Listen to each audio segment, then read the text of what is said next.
Hey everyone, I'm Eric Voss, and I couldn't resist making that joke. Hey everyone, Parzival here, and FDev have just released, a few days ago, their latest dev diary called The Sphere of Combat, where they show us a lot of new footage of how on-foot combat will look, with a surprising lack of actual sphere of combat, which is weird because that's the name of the dev diary. For those unfamiliar, sphere of combat is supposed to refer to having players, SRVs, and ships all in one combat instance, though we did at least get a little bit of footage of that, so that's something I guess. So today I'll be breaking down the dev diary bit by bit and trying to see how much we can learn from this about what is to come in Odyssey.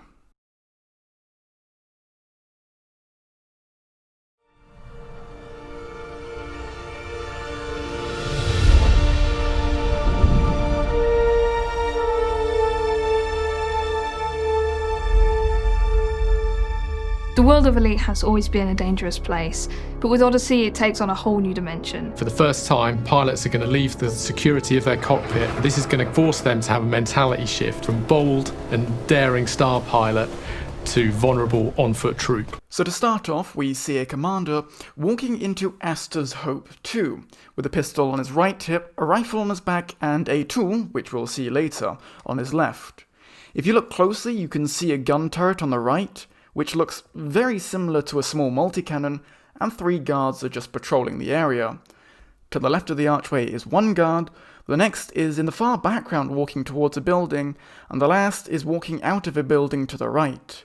From this shot, the guards actually remind me of the sentinels that we have in-game. When you go around a city or an outpost right now with an SRV, you'll see these sentinels patrolling the area, and the guards remind me a lot of that, so chances are they're going to work just like the sentinels do. We also see what looks like it could be an explosive barrel.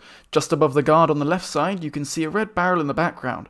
Then again, it could be just that, a red barrel. As the second commander walks into frame equipped with the same weapon loadout as the first one, the Titus card fades in and out pretty quickly, in the same style we've seen in the last 2 dev diaries. In the next shot, we see a commander leaving footprints in the dirt behind him. This isn't really anything special, but it's a nice little detail. We also get some new footage of 2 commanders running out of Asta's Hope 2. We see smoke coming from what was previously a gun turret on the left of the archway, and off to the right, some more smoke from what probably was also another gun turret. The premise that we've taken with the Sphere of Combat in Elite Dangerous Odyssey is to take the nature of combat in space and bring it down onto the planet's surface. One of the key elements of Odyssey's combat is what we consider the combat triangle. For the first time we're seeing on-foot commanders, SRVs, ships all converging into this really unique experience that's inherently unpredictable. All of these elements actually join together so that the combat can span from the surface all the way into space. Okay, so in this section we get a fair bit more detail. First off, we see a white rifle that appears to have a purple energy spot or core. This could be a power supply or indicate the charge, or it could also be simply aesthetic. It also looks to be some kind of long-range rifle, currently like the plasma accelerators. Right, so here we get a first look at the HUD in actual gameplay, and not just from screenshots. So naturally, I gotta dissect this and see what it tells us. So in the top left, we have a minimap where we can see a red triangle that is clearly indicating the enemy directly in front of the player on screen. The green dot could probably be an objective or maybe even a friendly commander, with the blue triangle obviously representing the player. Unfortunately, we don't see much moving in the bottom left due to the fact that it's being cropped out. I'm also curious to see if we will be able to edit the HUD colors in the same way you can do for your ship now. It'll be something interesting to see. Over on the right, we can see the player currently has 0 grenades available, and we see an ammo clip going down with the potential to hold possibly 14 shots in a single mag, with 273 shots spare, if not more, though it's difficult to say because the gun was firing when the scene begins. Either way, that's quite a lot of firepower that we as the player have at our disposal. Finally, at the top, we see the compass. So the white triangle in the center is clearly indicating where the player is looking, allowing us to get our bearings and could be useful for calling out enemies and general navigation. To the left of the compass, we can see the planet's or local gravity, which is currently 0.67 g, and just above the numbers on the compass, we see an orange triangle. This most likely represents the player's ship, which we will see later, as an indication of where you've parked. To the left, we can see that the room is on fire, showing that the building has suffered some kind of damage, though the extent of which is undeterminable. The fire could range anywhere from showing light damage to extremely heavy damage done to the outpost. We can see the enemy here is using the same outfit as the other guards outside had on. The suit itself looks to be the combat suit shown off in the second dev diary, or it could be simply a darker version of the exploration suit. Though given that these are supposed to be outpost guards, my guess is that they're wearing the combat suit, though it's kind of hard to tell in this lighting. The player is firing what looks to be a long blue and white laser rifle from the manufacturer Takeda, or Takeda, however you pronounce it. I don't think there's so far been an official announcement on how that's pronounced, so say as you will, which we'll get to see an image of later. We then see hit markers and a reload animation that looks quite smooth and quite nice. We then see the same two commanders from the opening shot, now running towards the base. The commander on the right is reloading, as both are getting shot at from a target directly in front of them. Not exactly the smartest idea. Key elements of Odyssey's combat is what we consider the combat triangle. This combat triangle that Gareth mentions could be a reference to players, SRVs, and ships, and is just another way of saying sphere of combat. Or he could be talking about the pips, similar to your ships, but for on-foot commanders instead. Since we know that shields and suit power will be a thing that you have to watch out for, this triangle could be the 3-player pips, so shields and suit power being 2 of them, with a third maybe being jump pack or something else, though it's hard to say for certain.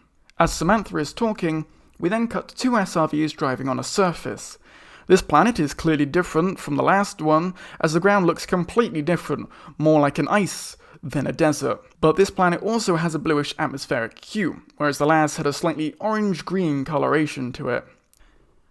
This shot here is also showing off how different planets will have different light atmospheres, and how that will change the colour, but it could also possibly be showing off the physical multi-crew feature that was confirmed, that being that multi-crew members will now be able to deploy SRVs from your ship instead of just ship-launched fighters, meaning you and your friend can pop to the planet's surface and deploy your SRVs, so long as you have enough, and drive around together in canyons or drag racing around a city. I also believe this ice planet could be the same planet we see in Dev Diary 1. In fact, I believe we could be seeing the same planets from Dev Diary 1, both the desert and the ice world, just from different locations, as they both have the exact same atmospheric colours as their Dev Diary 1 counterparts, and it would make sense that they filmed everything on the same few worlds, since it would make things a lot easier for them just to film everything all in one go on the same location, instead of hopping from different planets and filming in different locations. After the SRVs, we see what is clearly an anaconda taking off from a landing area. This outpost is not as fleshed out or as high budget compared to the current cities, landing pads, and things we've seen so far, conveying that this is a very small and simple outpost. I also like the fact that they've just marked out a landing zone with lights and barriers, similar to the way they do it in Antarctica for runways when planes want to land. I believe this planet could also be the same ice world we saw just a second ago with the 2 SRVs, which is pretty cool as the base does do a good job of conveying that ice world frontier outpost look to it. And I quite like the look of what we see from afar, though we only do see it from afar. For the first time, we're seeing on-foot commanders, SRVs, ships, all converging into this really unique experience that's inherently unpredictable. Whilst this is more of an explanation of the sphere of combat, it is quite a nice idea. Whilst SRVs and ships can already work together to attack a settlement or an outpost, it never really happens, probably because the mothership would be obliterated by the outpost, so it's not worth the risk. And you never see combat between the two, as the SRV is heavily outmatched by most, if not all, ships. So it would be nice to see how they plan on making combat between the 3 viable. All of these elements actually join together, so that the combat can span from the surface all the way into space. Once again, they mention this sphere of combat, where everything can come together in one combat zone. We seem to get a lot of talk, but no actual gameplay demonstration of how it would all play out, or at least not much. That is, except for now, where we jump back to Astor's Hope 2, as this time, we see the base is in a complete combat zone, with an eagle shooting at what looks to be a viper or a sidewinder. Not entirely sure on that one. We also see a lot of soldiers or people on the ground all shooting at each other. Whilst this is a reused clip from a previous dev diary or trailer, not entirely sure which one, it does give us a look at this sphere of combat that this dev diary is supposed to give us info on. If we take a look here, we can actually see quite a lot of people on the ground. There's one guy in the bottom left. Slightly up to the right, another fires a red energy weapon, similar to the one we saw in first person. We see just below to the right another person whose shield is flaring, and just to the right in white looks to be person number 4, shooting at the guy at the bottom of the screen. Then below to the right in the open, a 5th person, with the 6th being the guy standing at the bottom clearly throwing a grenade. Up and to the right we see person number 7 just standing there. This person looks to be wearing a jump pack and quite possibly carrying a pistol-type weapon, or at least a small one, given how close together his hands are. And just above them we can see an AA turret firing off. Also, I just noticed that off-screen, between the first person and the grenade thrower is an 8th player, or enemy. We don't get to see him, but we can see the trails left behind from his weapon fire. By embracing ships, SRVs and on-foot troops in the same combat space, it allows us opportunities to not just have combat in terms of people just shooting each other. It also opens up opportunities for us to have more tactical gameplay. The wide range of environments to fight in, whether that's indoors or outdoors, gives you a unique experience. Audio also plays an incredibly important role in portraying the combat experience that we are trying to get across to our players. One of our main focuses is making the game sound cool, but way more important than that is just communicating information to the player. At 1 minute and 10 seconds, we get a look at a damaged interior. Possibly the same interior that we saw at the very beginning, but I don't believe it's Astor's Hope, or at least if it is, it's somewhere deep inside. As we know, this place is pressurized for 2 reasons. First off, fire. We can clearly see parts of the interior are on fire, like off to the left, under the floor, and behind the crates to the right. Second, the player. If you look closer, you can clearly see the second commander does not have their helmet on. This confirms that we will be able to take off our helmet whenever we desire, provided that there is, obviously, a breathable atmosphere. Next, we see what the game calls an arc cutter displayed to the right of the tool. This new tool will clearly allow us to engage in Among Us style gameplay, as we'll be able to break into and crawl through vents, maybe to sneak up on a target and assassinate them, or to sneak into the reactor room and destroy it, or at least disable it, shutting down the outer defenses, which would allow ships to then fly in without having to worry about things such as anti-aircraft turrets. We also see next to it an O2 tank labelled Warning O2. This would suggest that the interior of the specific building is pressurized, or at the very least there is O2 stored or passing through there. Either way, I'd be careful not to point the arc cutter directly at it. After which we see the person jump off of one roof to the next. Now this isn't anything major, but it does show how the gravity of a planet will affect the player, which isn't much, but it's a nice little detail. The wide range of environments to fight in, whether that's indoors or outdoors, gives you a unique experience. This is nice to hear. It will be quite interesting to fight in an environment that isn't space or an SRV. We also get a look at a pistol of some kind, though we can't see if it's kinetic, plasma or laser.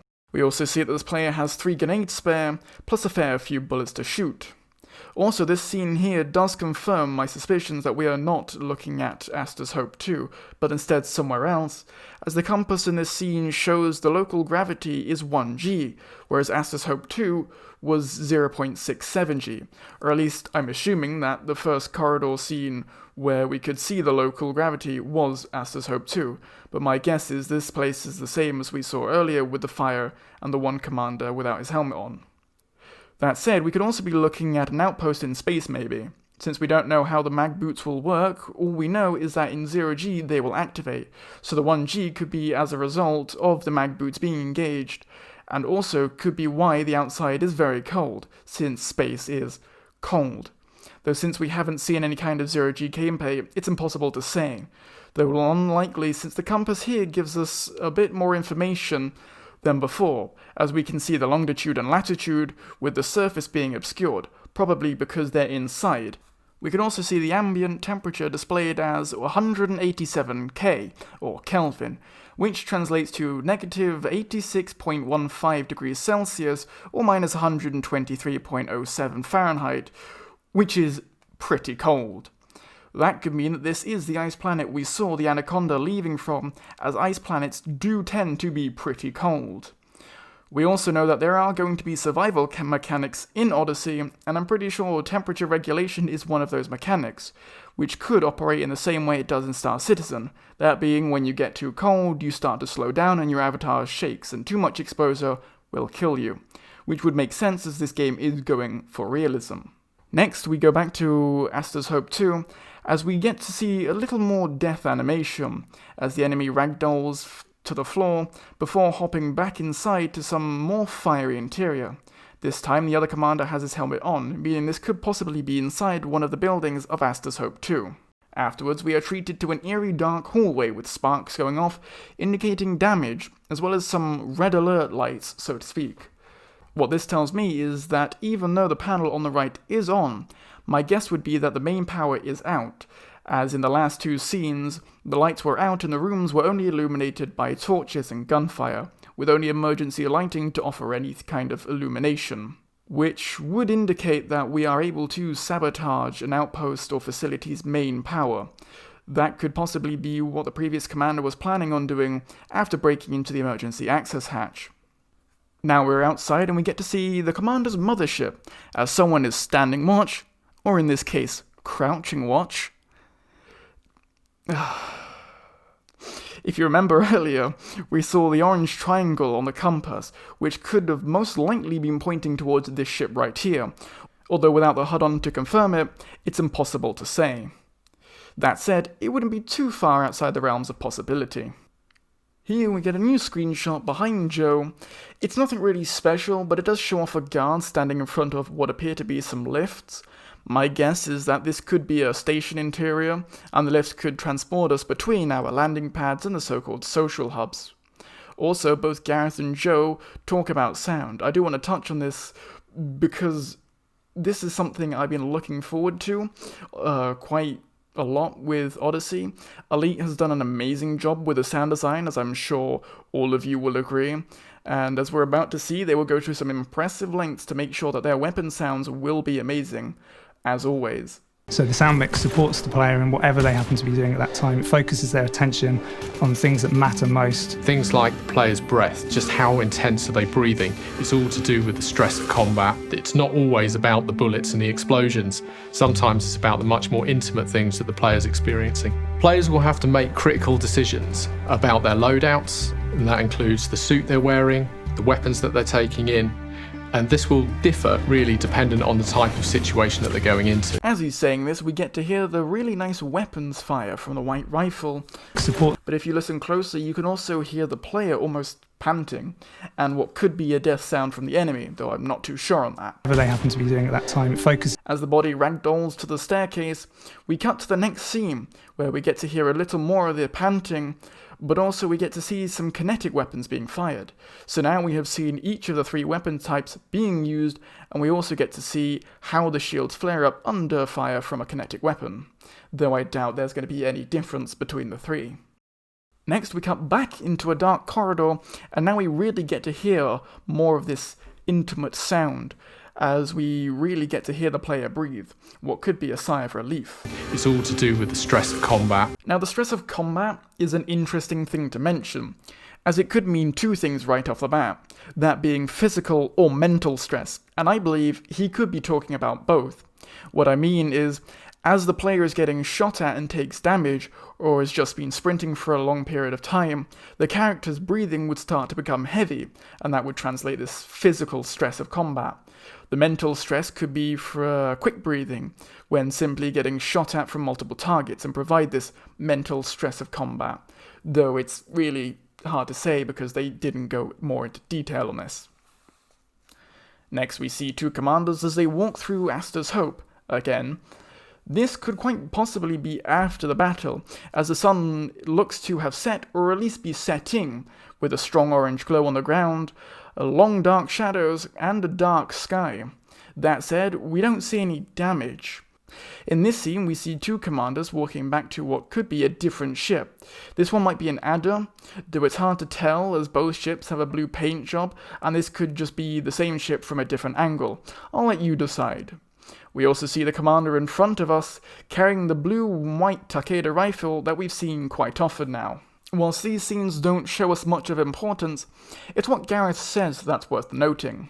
Players will have to make critical decisions about their loadouts, and that includes the suit they're wearing, the weapons that they're taking in, and this will differ really dependent on the type of situation that they're going into. This tells us that our weapon loadouts will be restricted to a certain size, most likely one primary weapon, one secondary weapon, and one utility tool, which could be the arc cutter or the hand scanner or something else which they haven't revealed.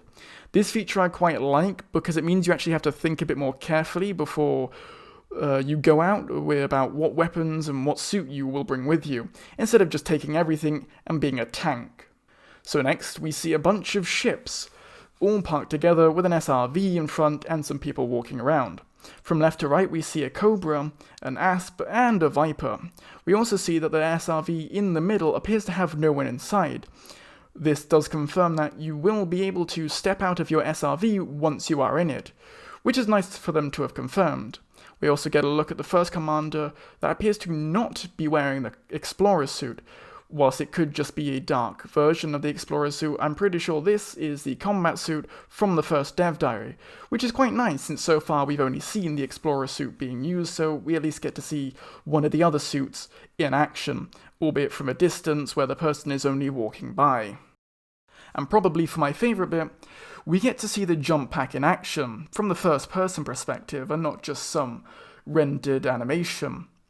And this shows why it's called a jump pack and not a jetpack, as it acts more like a jetpack from the Jet Trooper hero or Jet Trooper units in Battlefront 2 than what we see in things like Rebels or the Mandalorian.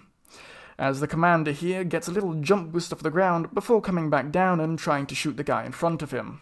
We have 3 weapon classes in Odyssey, each linked to an individual manufacturer. So we have plasma weapons, laser, and kinetic. As mentioned before, we've gotten a look at the 3 weapon classes being used, that being the Takeda blue-white laser weapon, the white plasma, and the black kinetic. Those manufacturers each have a distinct style. For every weapon, the character of their manufacturer goes through every aspect of it, whether it's the look, sound, or feel. Here we actually get a look at 3 new weapons, the first being a shotgun, specifically a laser shotgun that they will show us later, as well as 2 that we've already seen before, that being the blue-white laser rifle and the black kinetic one.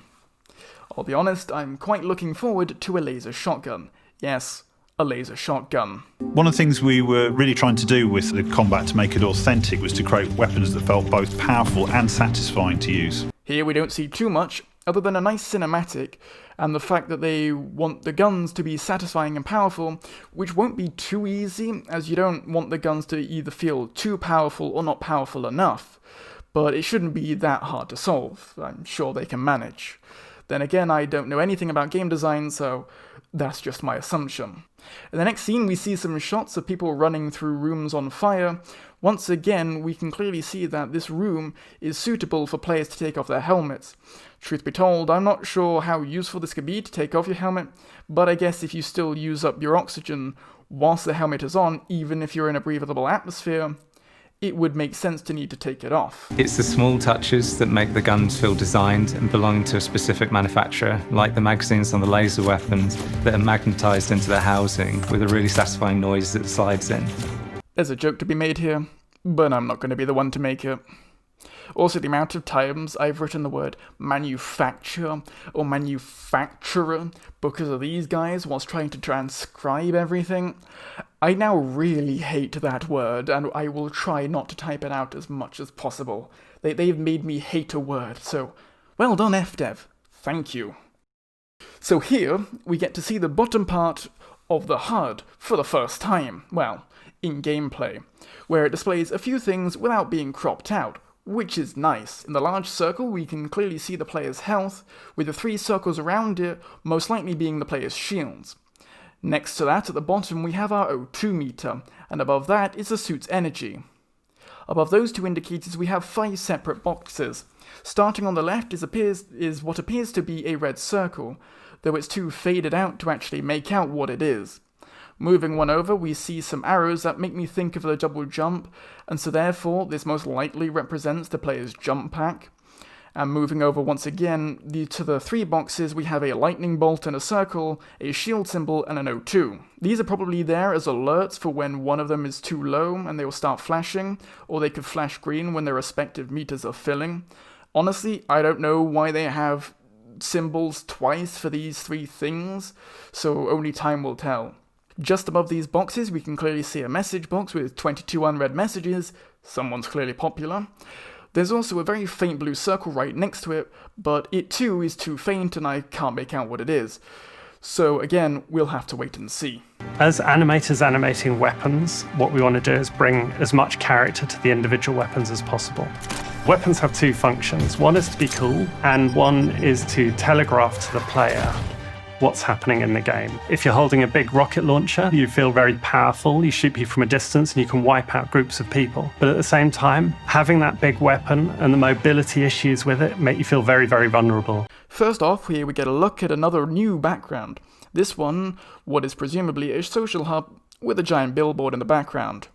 We've been getting a few new images behind some of the speakers, and that's quite nice, just a little bit of concept art and screenshots of what is to come. We also get a good look at a new type of grenade being thrown. This one is most likely some kind of shrapnel grenade. We also get to see the concept art of a rocket launcher, a powerful weapon that can apparently wipe out groups of people, but of course such a weapon would make you vulnerable. I'm curious to see how they will balance a fair few of these powerful weapons as to not make them overpowered, though I must hand it to them, they really are bringing space combat to the ground with the variety of weapons we'll be getting. Each of the weapons needed to sound unique, but each of the family types needed to have their own sonic identity. Part of designing these weapons was to have an emphasis on gun tails, gun tails being the second part of a gunshot. We were really fortunate enough to go to Pinewood to record a small set of weapons, but in a huge variation of different environments, ranging from huge hangar-type spaces and built-up streets to kind of really small, intense, tight interiors and stairwells. So we then applied these gun tails to each corresponding weapon, so they sound different in each interior and exterior space that we created. Not only does it make the guns sound more interesting, but it also helps the player know where they are, creating more immersive experience. Immersive experience? That's a good thing Yamix isn't here. So, to start off, behind Dylan we can see another new screenshot, which I think is new, but I'm not entirely certain. This one shows a Frontline Solutions desk, that being, I think, the mercenary mission givers, where you can go to get combat and mercenary missions, but don't quote me on that. We also get a nice look at how they recorded the gun sounds for Odyssey, and Dylan goes into a lot of detail about guns and gun sounds and whatnot, but quite frankly I'm not smart enough to understand even half of what he said.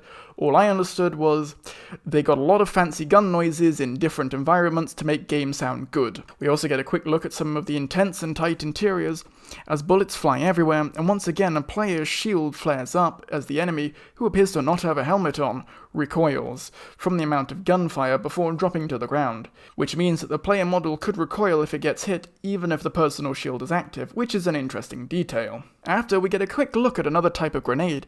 This one, small and suppository-like, is quite clearly a stun grenade, as we get to see it go off and stun an enemy right before the commander here whips out a laser shotgun, yes, a laser shotgun, and promptly misses the target. We then switch to some outside combat on a completely different planet, which could either have no atmosphere or simply be nighttime.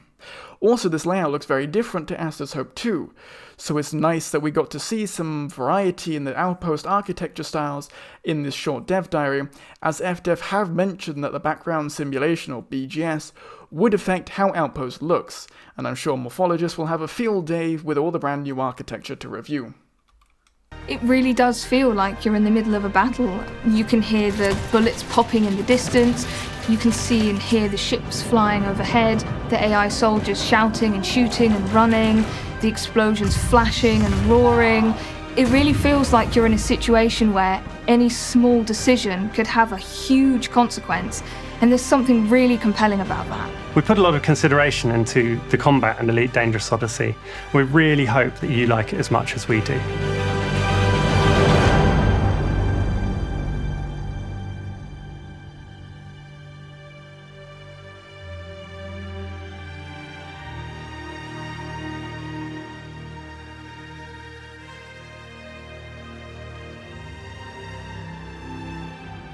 Here we get a look at another outpost. This one seems slightly larger than the last, and if you look just next to the gun, you can see an SRV, which appears to be powered down with its engines stowed away, in the same style as when you get too close to your mothership, suggesting that someone has gotten out of this SRV. We then get to see a reload animation of a kinetic weapon, before we're greeted to the first-person view of an Imperial ship flying overhead. And for a split second, we get to see the tail end of a Diamondback, after which we cut to 3 people, all in the same explorer suit, sprinting down a hallway as we hear the sounds of an alarm going off in the distance, which is a nice little audio detail. Then we get to actually see the rocket launcher in action against a poor soldier who somehow manages to survive, despite this weapon being able to wipe out groups of people. Also, I can't help but notice how maneuverable he still seems and how quick he's moving despite using a supposedly heavy rocket launcher that's supposed to make him, quote, very vulnerable. Next, we get to see one of the multi-cannon defense turrets spin around as the commander walks out the building. We really hope that you like it as much as we do. So do I, Felix. So do I. So, my final impressions. Well, we certainly do learn a fair few things, such as the fact that we will be able to take off our helmets whenever we want, as long as the area is pressurized. We can also see that, in fact, we can disembark from our SRVs, though if we will need to find an appropriate parking zone to get out, much like when deploying the SRV from a ship, is currently unknown. Also, I am disappointed that despite being titled Sphere of Combat, we don't really get to see any actual gameplay of this Sphere of Combat. We only really see FPS combat with a split-second cinematic of what could be considered Sphere of Combat. All in all, I'm looking forward to the Odyssey release. The combat reminds me a little of Battlefront 2, and I quite enjoy that game, so that's certainly a plus. Though I'm sure Odyssey's combat is going to be a lot more in-depth. Or at least I hope. We'll see. I'm also excited to see if we'll learn more about what we'll be able to do, as from this, we know Odyssey will offer a variety of on-fan activity, from walking around to walking and shooting, and we'll clearly be able to engage in some sneaky gameplay, and as I'm a fan of the older Assassin's Creed game, this does excite me.